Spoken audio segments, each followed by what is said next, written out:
We may distinguish subjective preference and rational evaluation, but can we as teachers and evaluators clearly do so in the dynamic process of assessing student work? I certainly hope that we do this, because if we don't, we're being unfair to the students. And we're misrepresenting things in the process, since the two are very different. There are, in talking about universals in thinking, one of the discriminations that I make is between three kinds of questions: one system questions, no system questions, and multi-system questions. One system questions are typically questions that have a correct answer, because we have a system for getting the answer. What is the sum of 452 and 675? That calls for addition. Addition is a damn good procedure for summing up numbers, and we can see whether you use the system correctly or incorrectly. What are the measurements of this room? But then there are multi-system questions. These are questions that call for an evaluation when there are conflicting systems. And this requires that we think within more than one system and then pit the systems against each other and come up with the best answer we can come up with given that. And almost all of the important questions that we deal with are multi-system questions, all questions of management, of how you're going to spend your time, insofar as you're evaluating in that area, best book, best teacher, best, all of these are not matters of one system questions. They're multi-system questions. And the one system questions end up in knowledge. The multi-system questions end up in judgment. So what do we want? We want people of knowledge and judgment. So we need both.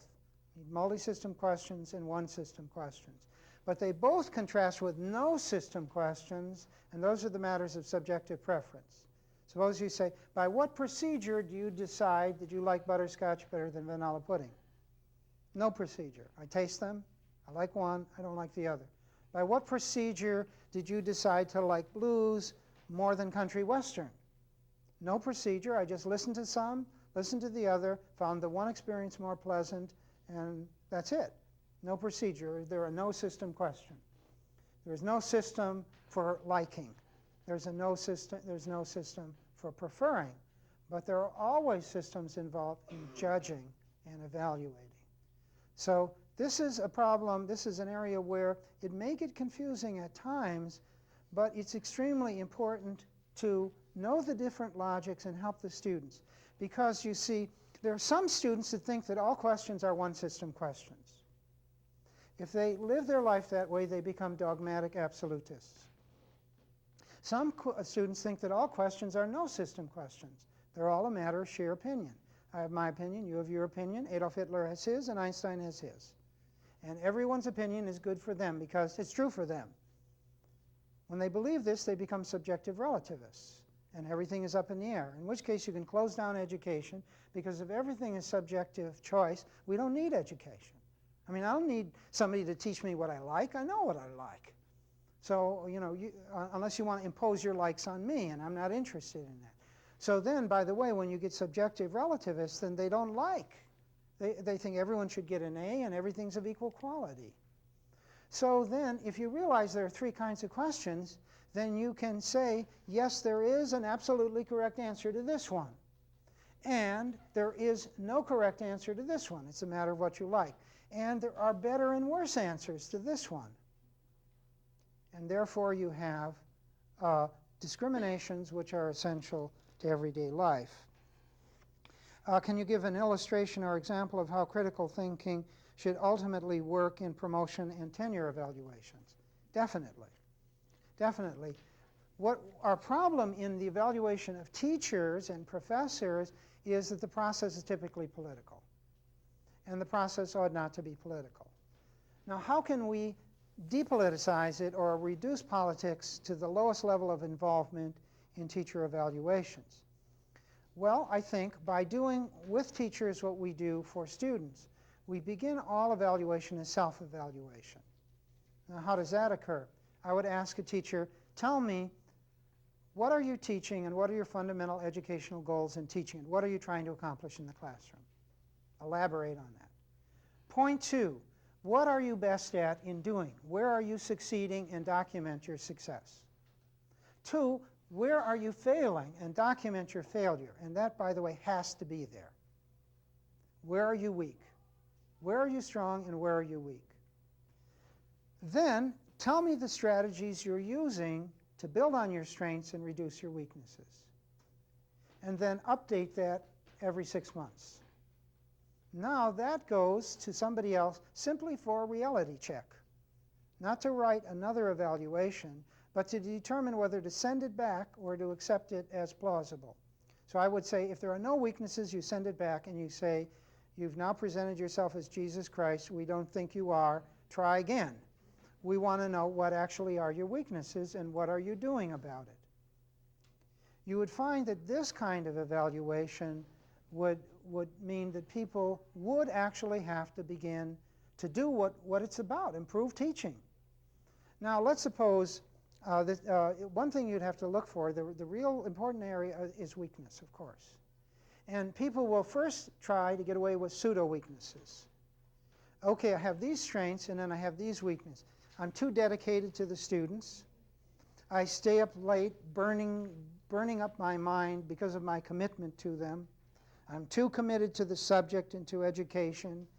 No, that's propaganda. If anything, that's a strength. Move it into the strength category. Now actually tell us your weaknesses. Well, I don't always sharpen my pencils, and sometimes, no, come on. We don't want to know the insignificant. But once you get to the place where people are actually saying, here are my weaknesses, here is how I'm working on them. This was a weakness I had 2 semesters ago. Here's the documentation to show that isn't my weakness now. Then you'd have something plausible going on. So that's the direction I would go, and I think it's fully possible. Should every piece of thinking be evaluated in all 7 standards, or should evaluation be more holistic? Well, when you're saying holistic, you're giving it, an overall judgment. But suppose I say the problem with your work as a student is it's lousy. Okay, that's an overall judgment. But I think the student has got to know lousy in what way.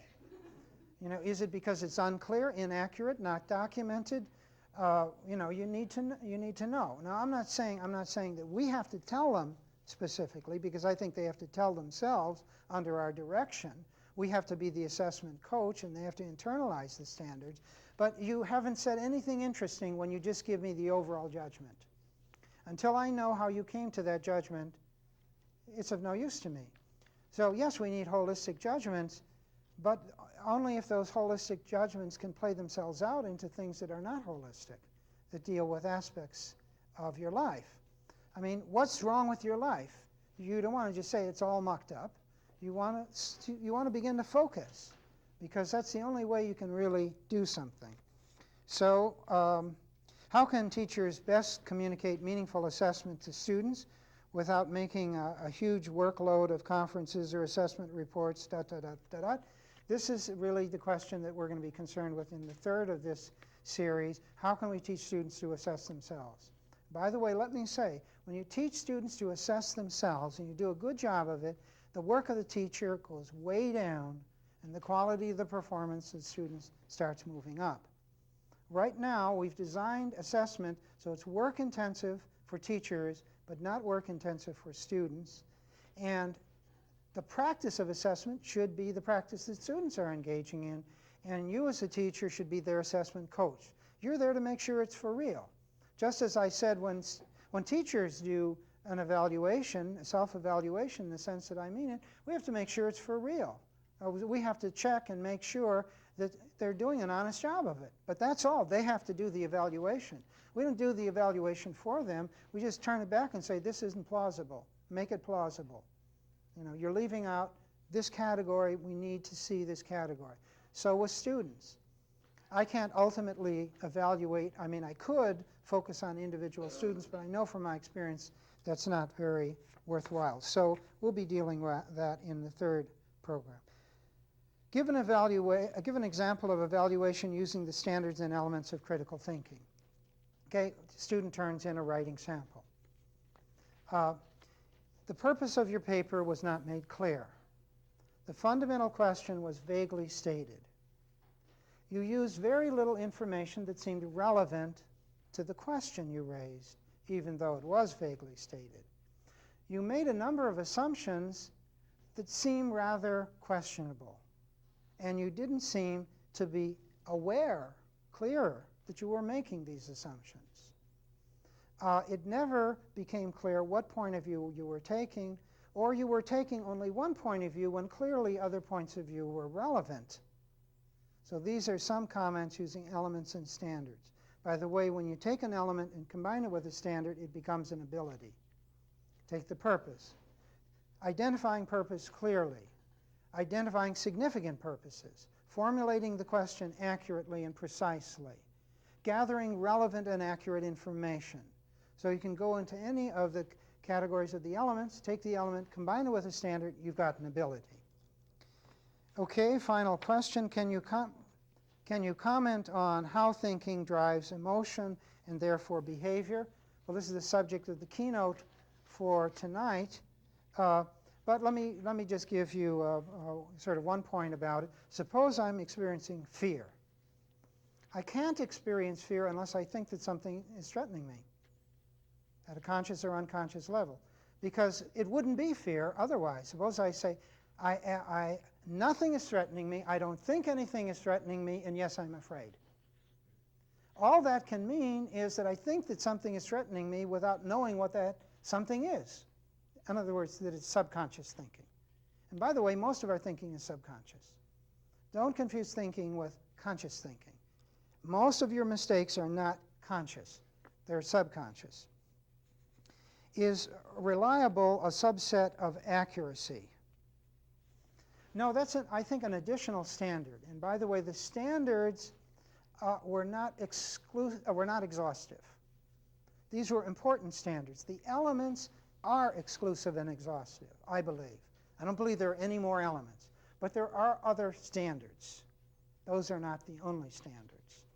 So, and I think reliable, a very good standard, could be added to the list to take it further. Significance was also missing from the list. I think that's an important standard word. Okay, well, I hope this was of some use to you. Thank you very much.